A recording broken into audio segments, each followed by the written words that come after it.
રાજસ્થાન અને હરિયાણા વચ્ચેનો યમુના જળ અંગેનો 30 વર્ષ જૂનો મુદ્દો ઉકેલાઈ ગયો છે। નવી દિલ્હીમાં કેન્દ્રીય ગૃહમંત્રી અમિત શાહ તેમજ કેન્દ્રીય જળશક્તિ મંત્રી સી.આર. પાટીલની ઉપસ્થિતિમાં હરિયાણા અને રાજસ્થાન વચ્ચે સોમવારે યમુના જળ સમજૂતી થઈ છે અને હરિયાણાને નક્કી કરેલા ઇન્ટેક પોઈન્ટની પાણી લેવાની સુવિધા પ્રાપ્ત થઈ છે। આ સમજૂતીને પગલે રાજસ્થાનના શેખાવટીના 3 જિલ્લાને પીવાના તેમજ સિંચાઈના પાણીની સુવિધા મળશે। કેન્દ્રીય ગૃહમંત્રી અમિત શાહે આ બાબતને ઐતિહાસિક પહેલ સમાન ગણાવી હતી। સમજૂતીને કારણે વરસાદી પાણીનો સંગ્રહ થશે અને ભૂગર્ભ જળના રિચાર્જને પણ મજબૂતી મળશે।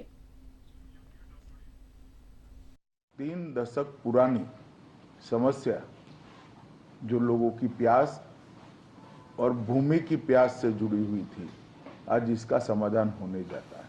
ये नई परियोजना से जुलाई से अक्टूबर तक लगभग 580 MCM पानी यमुना पश्चिम यमुना नहर से 3 अंडरग्राउंड पाइपलाइनों से राजस्थान की कृत्रिम बनाई हुई जिलों में पहुंचाया जाएगा।